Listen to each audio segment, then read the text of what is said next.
अपने ही दामाद का लहू जो है वो एक ससुर ने गोलियां दागते हुए कोर्ट के अंदर बहा कर रख दिया। कोर्ट के अंदर अपनी लाइसेंसी रिवॉल्वर निकाली और धड़ाधड़ जो है वो धाएं धाएं की आवाज से मीडिएशन सेंटर को गुंजा कर रख दिया। 2 फायर जो हैं वो उनके दामाद IARS अधिकारी हरप्रीत सिंह को लगे।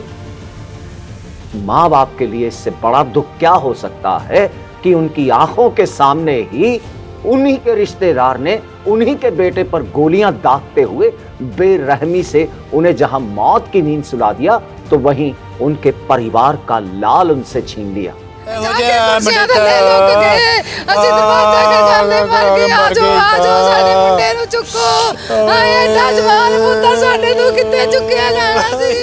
मां बेसुध हो गई और पिता जो हैं वो रो रो कर लोगों से गुहार लगाते रहे कि कोई जल्दी से उठाते हुए मेरे इस लाल को अस्पताल पहुंचा दे, लेकिन किसी ने एक न सुनी, क्योंकि ये मामला मौत का था। मेरा पुत्र नहीं आएगा, होता चला गया इस दुनिया तो, लेकिन इन्हां मैंने कुछ बचना चाहिए, ये सानू इंसाफ नहीं मिलना चाहिए। नमस्कार, मैं हिंदी टीवी देखने वाले हमारे सभी दर्शकों का बहुत बहुत स्वागत है।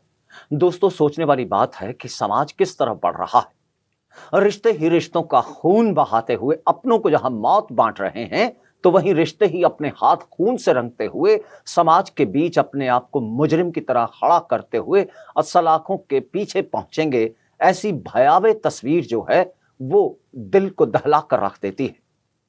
कुछ ऐसी घटनाएं जो इंसान को झकझोर कर रख देती हैं, कुछ ऐसी वारदात जो पूरे शहर को दहशत में डालकर रख देती है। ऐसा ही कुछ हुआ चंडीगढ़ स्थित सेक्टर 43 में बनी हुई जिला अदालत के बीच, जहां मामले को सुलझाने के लिए पहुंचे 2 परिवारों के लोग जो हैं वो इस तरीके से तैश में आए कि एक शख्स ने जो है गोली दूसरे शख्स पर दागते हुए उसको कोर्ट में ही मौत की नींद सुलाकर रख दिया। ये कोई गैंग वार नहीं थी, ये कोई 2 गुटों की लड़ाई नहीं थी। अपने ही दामाद का लहू जो है वो एक ससुर ने गोलियां दागते हुए कोर्ट के अंदर बहा कर रख दिया।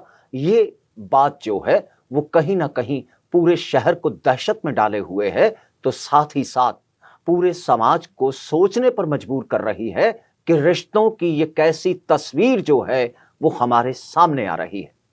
बता दें कि IARS अधिकारी हरप्रीत सिंह जो कि कोर्ट के बीच पहुंचे थे, और साथ ही साथ उनका ससुराल पक्ष जिसमें से उनके ससुर और उनके साथ उनके जो लीगल वकील थे, काउंसलर थे, वो पहुंचे थे।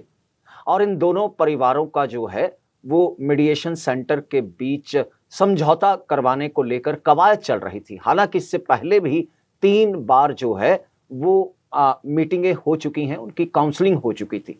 बता दें कि एग्रीकल्चर विभाग में काम करने वाले IARS अधिकारी हरप्रीत सिंह जो हैं, उनकी पत्नी विदेश में रहती है। उनके साथ उनका डाइवोर्स को लेकर डिस्प्यूट चल रहा था, और जो उनकी पत्नी के पिता हैं वो पंजाब पुलिस के एक अधिकारी रह चुके हैं, रिटायर्ड AIG हैं मालविंदर सिंह सिद्धू।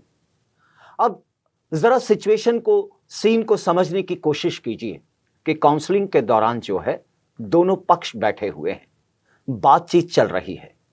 मालविंदर सिंह बाथरूम जाने की बात कहते हैं, वॉशरूम जाने की बात करते हुए अपनी सीट से खड़े होते हैं, और उनका दामाद हरप्रीत सिंह IARS अधिकारी जो है वो उनको सम्मान देते हुए कहता है कि आइए पिताजी, मैं आपको वॉशरूम का रास्ता दिखाता हूं। बस जैसे ही वो खड़ा होकर मालविंदर सिद्धू की तरफ बढ़ता है, न जाने मालविंदर सिद्धू जो हैं वो किस तरीके से तैश में आए कि उन्होंने, सोचिए, कोर्ट के अंदर अपनी लाइसेंसी रिवॉल्वर निकाली और धड़ाधड़ जो है वो धाएं धाएं की आवाज से मीडिएशन सेंटर को गुंजा कर रख दिया। 5 फायर माना जा रहा है कि मालविंदर सिंह सिद्धू की ओर से किए गए, जिसमें से 2 फायर मिस हुए। 2 फायर जो हैं वो उनके दामाद IARS अधिकारी हरप्रीत सिंह को लगे और एक गोली जो है वो मिस करती हुई दरवाजे के ऊपरी हिस्से में जा लगी। इस घटना के बाद से जो है वहां पर दहशत के साथ साथ मातम का माहौल बन गया, क्योंकि IARS अधिकारी हरप्रीत सिंह के माता पिता जो हैं वो वहां पर मौजूद थे और एक माँ बाप के लिए इससे बड़ा दुख क्या हो सकता है कि उनकी आंखों के सामने ही उन्हीं के रिश्तेदार ने उन्हीं के बेटे पर गोलियां दागते हुए बेरहमी से उन्हें जहां मौत की नींद सुला दिया तो वहीं उनके परिवार का लाल उनसे छीन लिया। मां बेसुध हो गई और पिता जो हैं वो रो रो कर लोगों से गुहार लगाते रहे कि कोई जल्दी से उठाते हुए मेरे इस लाल को अस्पताल पहुंचा दे, लेकिन किसी ने एक ना सुनी, क्योंकि ये मामला मौत का था। गोलियां दाग कर जो है हरप्रीत को मौत दी गई थी, इसलिए आगे आने को कोई तैयार नहीं था। लिहाजा वहां पर मौजूद वकीलों ने हिम्मत दिखाते हुए जो हरप्रीत को उठाया और उसे जल्द से जल्द एम्बुलेंस के जरिए 16 के सिविल अस्पताल पहुंचा दिया। लेकिन अफसोस कि हरप्रीत को जैसे ही अस्पताल पहुंचाया गया उससे पहले उनकी मौत हो चुकी थी। डॉक्टरों ने उन्हें मृत घोषित कर दिया। इसके बाद कैमरे के सामने माँ बाप का जो दर्द फूटा, माँ बाप ने जो बयान किया, वो आपके दिल को भी झकझोर कर रख देगा। एक माँ का लाल उससे छीन लिया गया, एक पिता की आंखों के सामने बेरहमी से उनके लाल को मौत दे दी गई। हरप्रीत के ससुर की ओर से गोलियां दागते हुए, हरप्रीत के खून के छींटे उड़ाते हुए कोर्ट की दीवारों को रंग दिया गया, उसके फर्श को लाल कर दिया गया। लेकिन सवाल ये उठता है कि भले ही लाइसेंसी हथियार लिए हुए थे AIG मालविंदर सिंह, लेकिन कोर्ट के मीडिएशन सेंटर के बीच ये हथियार कैसे पहुंच गया? क्योंकि पहले 1 नंबर गेट से उन्होंने जाने की कोशिश की, वहां पर उन्हें रोक दिया गया, लेकिन कुछ हिस्से में जो है वो निर्माण कार्य भी चल रहा है, जिसकी वजह से हो सकता है वहां से गए हों। लेकिन ये तमाम सवाल हैं। लेकिन इतनी बात तो साफ है कि मालविंदर सिंह कंग जो पंजाब पुलिस के AIG लेवल के अधिकारी रहे हैं, पंजाब पुलिस के अधिकारी रहे हैं, उनकी मंशा अपने दामाद को कत्ल करने की ही थी।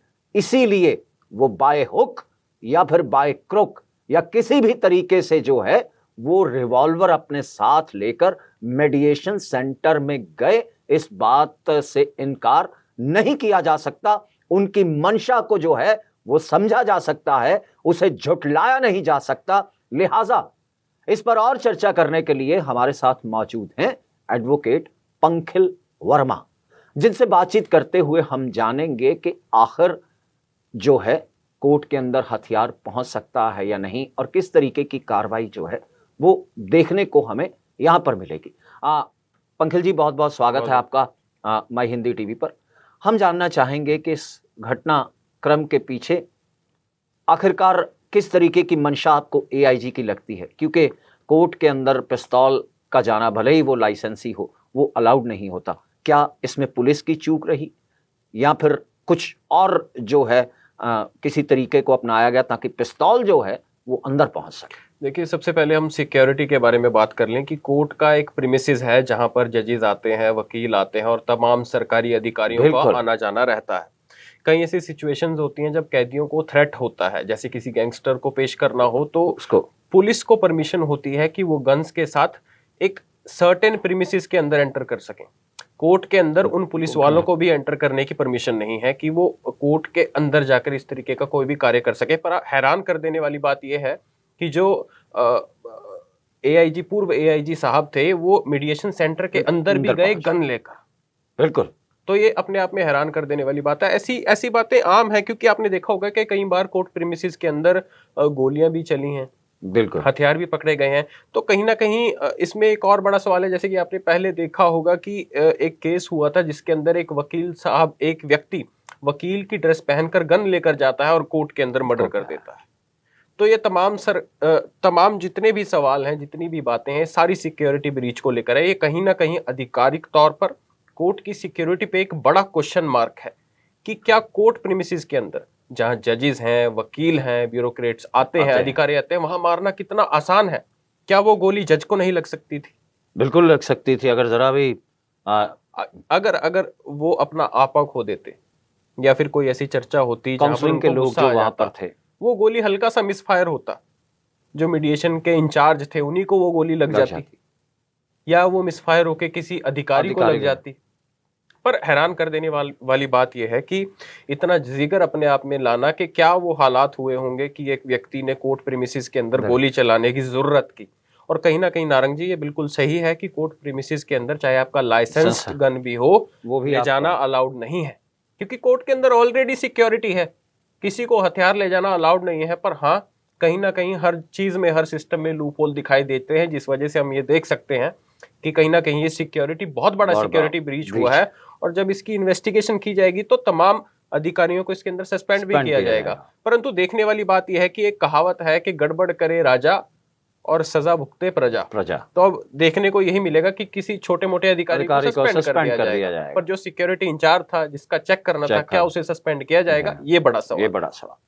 जी बिल्कुल, आप लोगों की जानकारी के लिए बता दें कि इस कोर्ट प्रेमिसेस के बीच जो है इस तरीके का हादसा तो नहीं कहा जा सकता, वारदात होने के बाद जो है वहां पर पूरी तरह से माहौल जो है दहशत भरा हो गया था, सहम भरा हो गया था। हालांकि बाद में जज लोग भी जो हैं वहां पर पहुंचे, लेकिन लोगों की मदद से जो है हरप्रीत को अस्पताल पहुंचाया गया, लेकिन अफसोस उसकी जान नहीं बचाई जा सकी। वहीं दूसरी तरफ हम अगर बात करें AIG मलविंदर सिंह सिद्धू की, तो पंखिल जी, अगर उनका ट्रैक रिकॉर्ड देखा जाए, जब वो अधिकारी रहे हैं तो वो बेहद करप्ट अफसर रहे हैं, क्योंकि उनका काम था, जैसे ACR होती है, एनुअल कॉन्फिडेंशियल रिपोर्ट, हर अधिकारी और IPS की भी होती है और दूसरे अधिकारियों की भी होती है जी, क्योंकि वो उच्च अधिकारी थे। तो वो अब बाय हुक बाय क्रुक अपने सोर्स के जरिए ACR जो है अपने कब्जे में लिया करते थे, और फिर उसमें फेर बदलने की बात कहते हुए जिसकी भी ACR होती थी उससे वो ब्लैकमेलिंग करते हुए रिश्वत का पैसा वसूलते थे, और इसके चलते कई मुकदमे भी आज तक उन पर चल रहे हैं। लेकिन अब जो ये हरकत उन्होंने कर दी है, अपने आप को जो है मुजरिम बना लिया है, अपने ही दामाद के खून से अपने हाथ रंगते हुए। हम जानना चाहेंगे कि कत्ल का मुकदमा तो एक अलग मुकदमा हो गया, पुलिस ने उन्हें मौके से हिरासत में ले लिया, तो क्या उन पर महज इसी कत्ल का मुकदमा चलेगा, या कोर्ट के बीच हथियार लेकर आने का, हथियार लहराने का, फिर गोलियां दागने का और फिर किसी को मौत देने का, ये तमाम अलग अलग मुकदमे बनेंगे, या फिर एक ही उसमें देखिए कोर्ट इसे देखे? नारंग जी, उनके पास लाइसेंस्ड गन थी, जो कि उनकी थी, जो बताया जा रहा है। बिल्कुल उस मुताबिक मैं आपको बता दूं कि गन तो लाइसेंस्ड थी।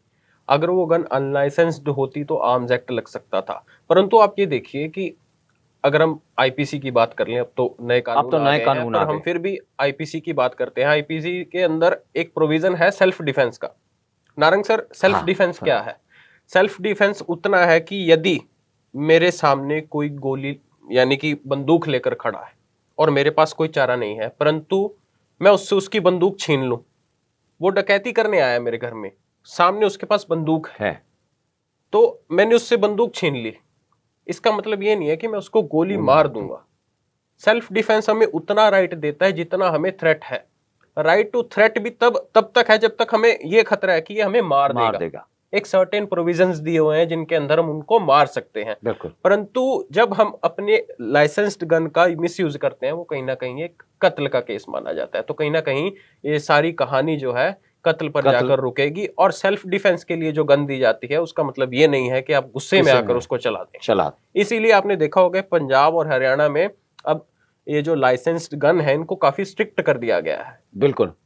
तो पंखिल जी, जिस तरीके से पहले IPC के तहत कत्ल के मामले में जो धारा है वो धारा 302 हुआ करती थी, लेकिन अब नए कानून के शायद तहत जो है शायद ये धारा भी बदल गई है और इसे मेरे ख्याल धारा 101 के तहत जो है डील किया जी। जाएगा और बाकी धाराएं जो आर्म्स एक्ट या दूसरी अगर पुलिस लगाना नहीं, चाहे इसमें आर्म्स एक्ट नहीं लग नहीं पाएगी। लग पाएगा। जी, जी। क्योंकि लाइसेंस्ड जो थी उनकी गन थी, इसमें आर्म्स एक्ट नहीं लग पाएगी। जी। हाँ, मिसयूज तो हुआ है उनका, तो कहीं बिल्कुल। ना कहीं कत्ल का तो केस ये है ही है। परंतु आप सोचने वाली बात यह है कि किस तरीके से कोर्ट के अंदर ये, इसके अंदर सिर्फ एक बात नहीं है, आप ये देखिए कि इसके अंदर सबसे बड़ा दायरा ये है कि किस तरीके से सिक्योरिटी ब्रीच हो रहा ब्रीच है। हुआ कल ये कल को अगर कोर्ट रूम के अंदर हो जाता, कोई बड़ी वारदात हो जाती, ये अपने आप में बड़ा खतरा था। जैसे कि अंबाला में एक बॉबी कांड हुआ था। जी। आपको याद होगा, आपने मान सिंह काकरान साहब का इंटरव्यू किया था और मैंने वो देखा भी था, जिसके अंदर वो कह रहे थे कि कोर्ट प्रीमिसेस के अंदर बॉबी खड़ा था और बॉबी ने कहा कि मेरे को कब बरी करा दोगे। तभी उसके कान के पास से गोली आती है, वकील के कान के पास से वो गोली आती है और बॉबी को लग जाती है। वो गोली वकील को भी लग सकती थी, जज को भी। वो तो कोर्ट रूम के अंदर की बात है। तो आप देखिए कि समय समय पर किस तरीके से कोर्ट रूम्स के अंदर ये वारदातें हो रही हैं।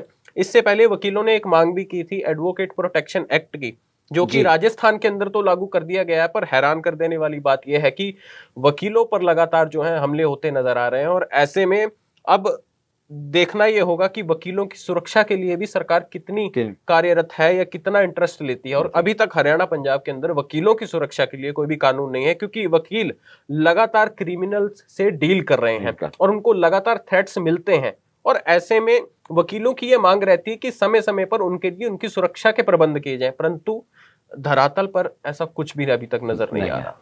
अगर बात एक अल्फाज जो कानून की भाषा में उपयोग होता है और इरादा कत्ल, क्योंकि जिस तरीके से कोशिश की छिपते छिपाते, ये तो पूरे तरीके से साफ है कि वो किसी से प्लान्ड, हाँ, ये इरादा कत्ल है, मतलब के हुए ना कल्पेबल होमिसाइड या मर्डर, जिसमें अचानक से कुछ हो गया, इतनी प्लानिंग नहीं थी। उसमें सजा कम है, परंतु वेल प्लान्ड लगा मुझे। हाँ, मुझे भी ये जो मर्डर है वो वेल प्लान्ड लग रहा है। इसीलिए जो पिस्तौल है वो वहां तक कैसे पहुंचा, ये भी इन्वेस्टिगेशन। आपने बताया कि 1 नंबर गेट से उन्होंने घुसने की कोशिश की, लेकिन उन्हें पहले ही रोक दिया गया, गन की वजह से ही जाने नहीं दिया होगा। बिल्कुल बिल्कुल। और आप कह रहे थे कि वहां पे कुछ कार्य भी चल रहा था, एक निर्माण कार्य चल रहा है, वहां से कोई पिछला रास्ता खुला हुआ है, शायद वो हो सकता है उन्होंने इसका उपयोग किया हो। लेकिन ये तमाम बातें जो हैं वो शायद जांच में ही चंडीगढ़ पुलिस सक्षम है और वो जल्दी इन सब चीजों को निकाल लेंगे, क्योंकि एसएसपी चंडीगढ़ काफी कार्यरत है और एक्टिव भी। आपने देखा होगा उन्होंने अभी मीडिया को अभी अपना वर्जन भी दिया, जिसके अंदर उन्होंने तमाम तरीके से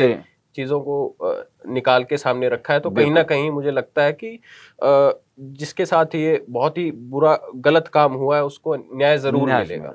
और इसमें मेरे हिसाब से इनको फास्ट ट्रैक करना चाहिए और जल्द से जल्द न्याय भी देना चाहिए। बिल्कुल जी। बहरहाल दोस्तों, आपको बतला दें कि चंडीगढ़ पुलिस ने मौके पर पहुंचकर अपनी कार्रवाई करते हुए जो है वो मुलजिम को हिरासत में भी ले लिया। यानी गोलियां चलाने वाले शख्स एआईजी मलविंदर सिंह को हिरासत में ले लिया, क्योंकि उन्होंने कत्ल किया है तो मुलजिम तो वो कहलाएंगे ही, इसमें कोई दो राय नहीं। अब चंडीगढ़ पुलिस जांच करते हुए जो है सबूतों के जरिए रास्ता तलाशते हुए इस मामले की तह तक जाने की कोशिश जो है वो पूरी मुस्तैदी से कर रही है। और उसका कहना है कि इस पूरे मामले में वो दूध का दूध और पानी का पानी करके रख देगी। भले ही पुलिस जो है सब कुछ करते हुए नतीजे पर पहुंच जाए, लेकिन हरप्रीत सिंह जो इस दुनिया से चले गए उन्हें लौट कर वापस नहीं लाया जा सकता। उन माँ बाप को जो गम लग गया वो उन्हें सारी उम्र तड़पाता रहेगा। अपने बेटे को याद करके एक माँ जो है ताउम्र आंसू बहाते हुए अपने कलेजे को जलाती रहेगी। और एक बाप जिसके लिए दुनिया के अंदर इससे बड़ा कोई बोझ नहीं होता कि उसके बेटे की लाश जो है उसके कंधों पर चलकर शमशान तक पहुंचे, वो बाप जो है अपने बेटे के लिए जिंदगी भर तड़पता रहेगा। लेकिन बता दें कि आईआरएस अधिकारी हरप्रीत सिंह के ससुर एआईजी मलविंदर सिंह सिद्धू जो हैं वो एक रिटायर्ड पुलिस अधिकारी रहे हैं और उन्होंने जो है कानून को ताक पर रखते हुए, कानून की धज्जियां उड़ाते हुए जो है इस वारदात को अंजाम दे अपने ही रिश्तेदारों के जीवन में गम और मातम पसरा कर रख दिया। अब इस पूरे मामले के बीच जो है आगे क्या निकल कर आता है, लेकिन ये तो तय है कि मालविंदर सिंह सिद्धू अब अपनी बाकी की जिंदगी सलाखों के पीछे जो हैं वो बिताएंगे, लेकिन उन माँ बाप के गम का क्या जो उन्हें ताउम्र तड़पाता रहेगा, क्योंकि उनका लाल इस दुनिया में नहीं रहा। उनके बेटे को उसके ससुर ने ही उनसे छीन लिया, जो अपने आप में बेहद गमगीन बात है, बेहद दहशत वाली बात है। बहरहाल पंखिल जी, बहुत बहुत शुक्रिया, आपने इस पूरे मामले को लेकर इस पर रोशनी डाली और आगे जो भी जी। कार्रवाई होगी उस पर नजर रखते हुए बहुत बहुत हम भी शुक्रिया। आपसे राब्ता कायम करते हुए बिल्कुल। और राय भी जानेंगे। धन्यवाद जी धन्यवाद। शुक्रिया।